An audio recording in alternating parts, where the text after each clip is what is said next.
When newlyweds Jennifer and Marcus Whitmore moved into their dream home, everyone thought they were a picture-perfect couple.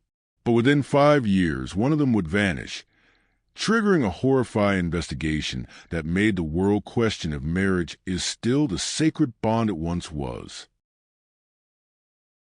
Jennifer Wells was a 29-year-old ICU nurse from Raleigh, North Carolina. Calm, warm, and gentle, Jennifer had always believed in fairy tales. So when she met Marcus Whitmore on a Christian dating site, she felt like her prayers had been answered. Marcus, 35, was a charming real estate developer with polished manners and strong faith. He swept Jennifer off her feet. Within 8 months, they were married in a candlelit church ceremony that brought the town to tears. They bought a beautiful colonial home outside Durham. Neighbors described him as the couple you'd envy but still like. But behind the closed doors of that dream home, a different story was unfolding. At first, it was small. Marcus became distant. He began insisting Jennifer quit night shifts, saying, "A wife's place isn't home." Then he began managing their finances, restricting Jennifer's access to joint accounts. He called it structure. Soon after, Jennifer's friends noticed she stopped attending girls' nights. Her phone was off and off. One friend later said, "It's like she was slowly erased, and she didn't even know it." By their 3rd anniversary, Jennifer was barely recognizable, timid, pale, and withdrawn. In year 4, Jennifer got pregnant. Everyone hoped it would bring light to the darkening marriage, but instead, it intensified Marcus's control. He installed cameras around the house. He monitored her sugar intake, managed who she could see, and began berating her if the house wasn't pristine. Jennifer's OB/GYN noticed signs of stress and urged her to speak to someone, but Jennifer insisted. "Marcus is just protective. He loves me." Then one night, after a family gathering, Jennifer confided in her sister, "I think he wants to kill me. He watches me sleep." On October 17th, 2022, Jennifer and Marcus were seen at a charity dinner, smiling for cameras. Jennifer wore a maroon dress, her baby bump visible.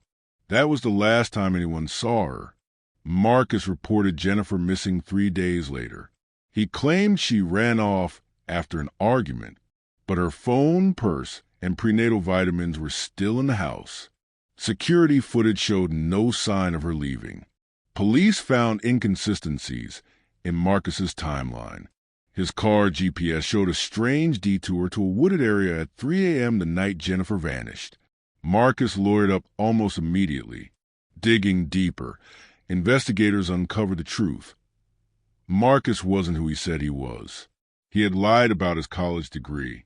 He had multiple failed businesses and a history of domestic violence in a previous marriage, which he had covered up during courtship. Even more disturbing, police found hidden storage units Marcus had rented under a different name. Inside, women's clothing, locks of hair, and journals documenting submission techniques. He called it the doctrine of obedience.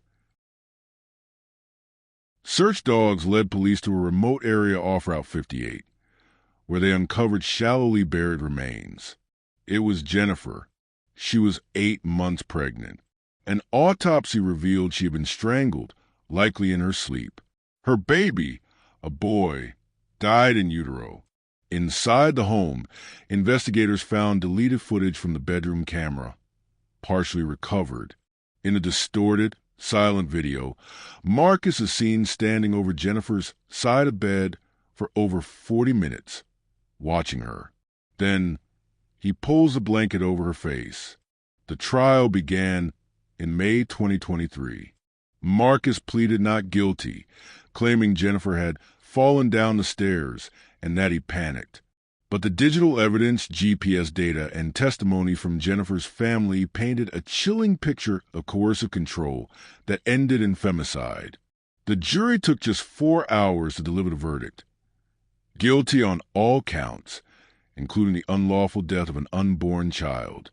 Marcus was sentenced to life without parole. Jennifer's death sparked national conversations about emotional abuse, control, and a romanticized perception of marriage. Her case became a catalyst for new laws in North Carolina on digital monitoring, coercive behavior, and maternal protection. Jennifer's sister, now a public speaker, often says, "Marriage isn't the problem. It's what we ignore in the name of it." So is marriage still worth it?